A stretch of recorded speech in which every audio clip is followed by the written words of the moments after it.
Hello, my name is Annissa Roberts and I do adult programming.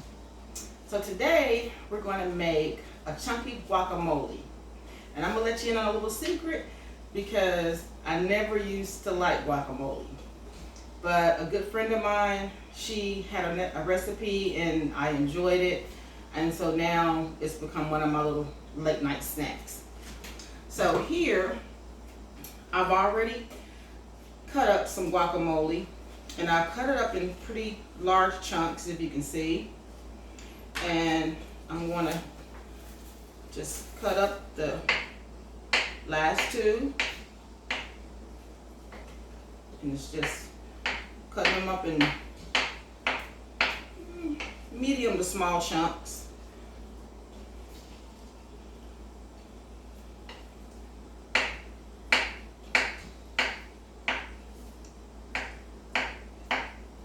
I'm glad you guys were able to join me for my new recipe here, because this one is really brand new.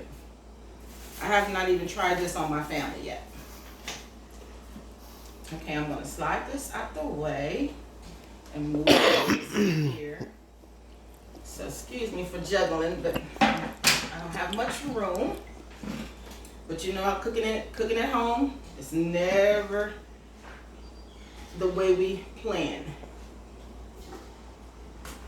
Okay, so here is a can of Rotel, and I'm using the Rotel because it has the chilies in it.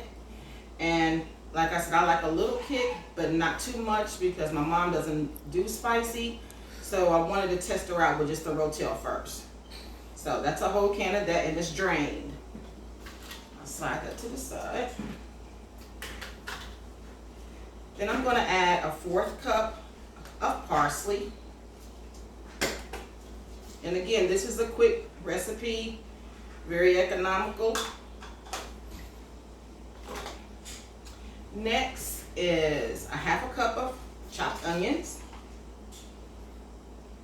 And you can just kind of gauge, you know, to see how much of the chopped onions you want in your guacamole. I'm going to start with just that amount first. Right, this right here is 1 tablespoon of fresh garlic. Make sure I get all of that. Smells so good. Of course, everything with garlic always smells good, right?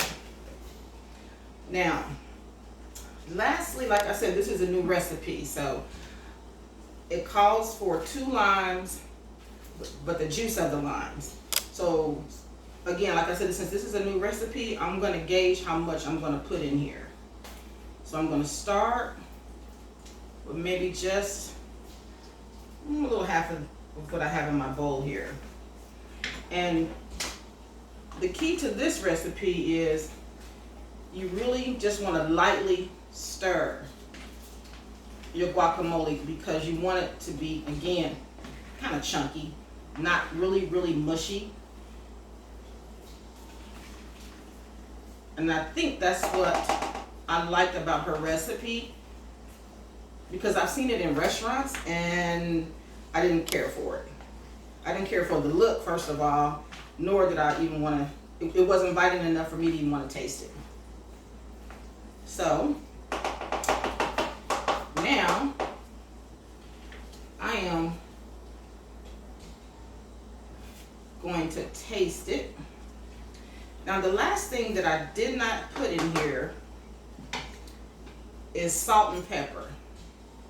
Now I'm just going to taste it.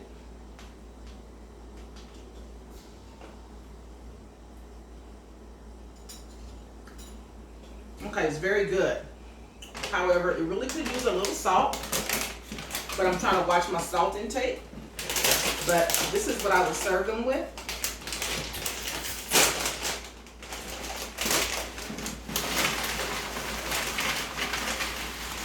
I'm going to have some guests coming in a little bit, so I'm going to already have this prepared.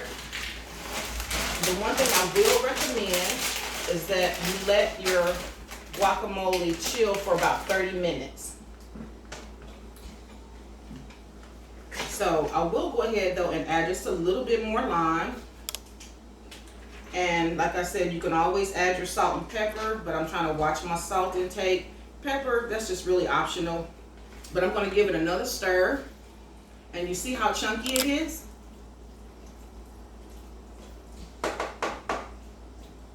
It looks so good and it smells really, really good.